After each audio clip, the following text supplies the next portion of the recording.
आज तक के एंकर रोहित सरदाना को श्रद्धांजलि देते हुए रवीश कुमार ने एक बड़ा सवाल उठाया। रवीश कुमार ने फेसबुक पोस्ट करते हुए कहा, आज तक के एंकर रोहित सरदाना के निधन की खबर से स्तब्ध हूँ।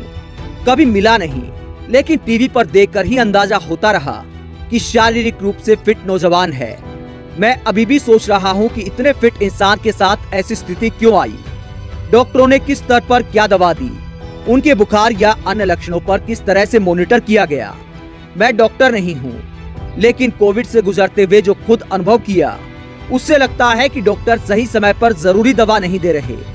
व्हाट्सएप फॉरवर्ड और कई डॉक्टरों की पर्ची देखकर एक अंदाजा होता है कि सही दवा तो लिखी ही नहीं गई। इसीलिए मैंने एक कमांड सेंटर बनाने का सुझाव दिया, जहां देश भर से रैंडम प्रिस्क्रिप्शन और मरीज के बुखार की डिटेल को लेकर अध्ययन किया जाता और अगर इस दौरान कोई चूक हो रही है तो उसे ठीक किया जाता। कई लोग लिख रहे हैं कि आज तक ने रोहित सरदाना के निधन की खबर की पट्टी तुरंत क्यों नहीं चलाई।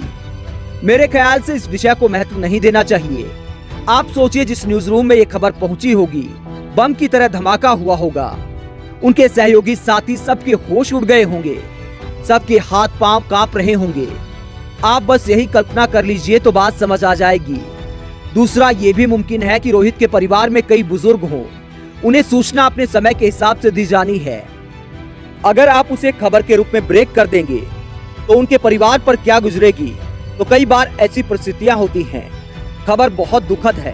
कोविड के दौरान कई पत्रकारों की जान चली गई। सूचना प्रसारण मंत्रालय उन पत्रकारों के बारे में कभी ट्वीट नहीं करता। आप बताइए कि कितने पत्रकार देश भर में मर गए। सूचना प्रसारण मंत्री ने उन्हें लेकर कुछ कहा। उन्हें हर वक्त प्रधानमंत्री की छवि चमकाने से फुर्सत नहीं। इस देश में एक ही काम है, लोग मर जाएं लेकिन मोदी जी की छवि चमकती रहे। आप लोग भी अपने घर में मोदी जी के 20-20 फोटो लगा लें। रोज साफ करते रहें ताकि उनका फोटो चमकता रहे। उसे ट्वीट कीजिए ताकि उन्हें कुछ सुकून हो सके कि मेरी छवि घर घर में चमकाई जा रही है। आम लोगों की भी जान चली गई। प्रभावशाली लोगों को अस्पताल नहीं मिला, ऑक्सीजन नहीं मिला, वेंटिलेटर बेड नहीं मिला। आप माने या न माने, इस सरकार ने सबको फंसा दिया है। आप इनकी चुनावी जीत की घंटी गले में बांधकर घूमते रहिए, कमेंट बॉक्स में आकर मुझे गाली देते रहिए, लेकिन इससे सच नहीं बदल जाता है। लिखने पर केस कर देने और पुलिस भेज देने की नौबत इसलिए आ रही है कि सच भयावह रूप ले चुका है। जो लोग इस तरह की कार्रवाई के साथ हैं, वो इंसानियत के साथ नहीं हैं। इस देश को झूठ से बचाइए, खुद को झूठ से बचाइए। जब तक आप झूठ से बाहर नहीं आएंगे, लोगों की जान नहीं बचा पाएंगे। रोहित सरदाना को श्रद्धांजलि। उनके परिवार के बारे में सोच रहा हूँ, कैसे उभरेगा इस हादसे से, और ऐसे हादसे से भला कौन उबर पाता है। भारत सरकार से मांग करूंगा कि रोहित के परिवार को 5 करोड़ का चेक दे, और वो भी तुरंत, ताकि उसके परिवार को किसी तरह की दिक्कत न आए।